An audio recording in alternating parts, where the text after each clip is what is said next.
Hey there, YouTube family. I'm Amanda Pasciucco, and we are going to talk about avoidant married men.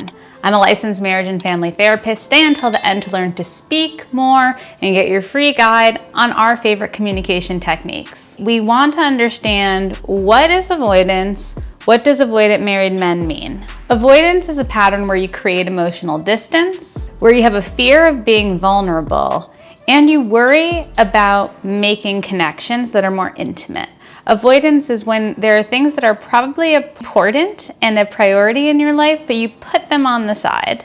Many times people are avoidant because of their past, maybe their childhood, and it's a way in which they brilliantly survived the relationships or childhood that they had before.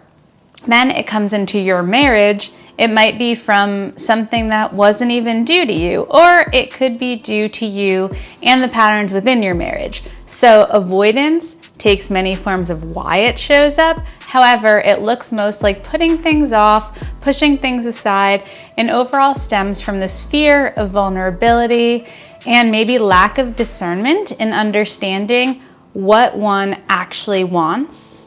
The first pivotal milestone in most things is noticing. So noticing if you have an avoidant pattern, listening to others if they've told you they noticed you avoiding. If you've heard that feedback more than 3 times from people you value, it might be a pattern. Have you ever been told you were avoidant?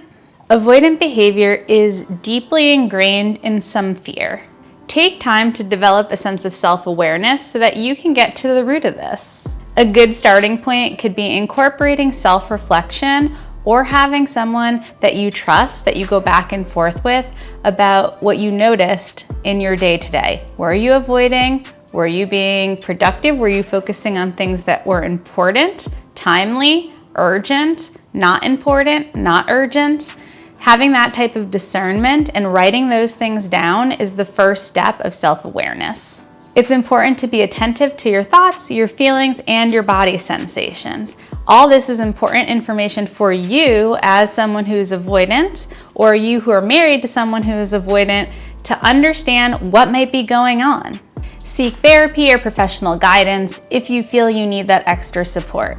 Journaling, though, is a good first step, even if you're not going to do therapy. Sometimes we avoid things because of what's happened in the past. Notice if you're projecting the past onto a situation that you're currently in. It might be important to do so and protect yourself with avoidance, or you could just be dragging a habit from your past into your future.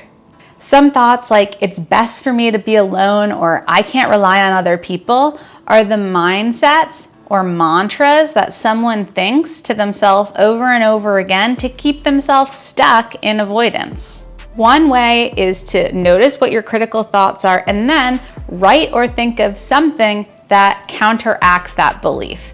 A lot of times there's a duality in things, so there's like, I can't rely on people, but then we actually have evidence where we can. So it's like, I can't rely on people, and sometimes I can rely on people. So holding both of those things, noticing that you sometimes can rely on people, therefore the skill set is discernment. To learn more ways to speak with one another, of course, get my favorite communication guide for free below. Just click the newsletter link, and if you want to start your journey at home, of course, I have a paid program called Connect to ignite the fire between you and your partner. If you resonated with this topic, hit like, share, and leave a comment. Hit the bell to subscribe and get notified of new videos Wednesdays at 9 a.m. Eastern Standard. Say hi on Facebook, Instagram, X, and YouTube at Amanda Pasciucco or at The Sex Healer. Catch you next time.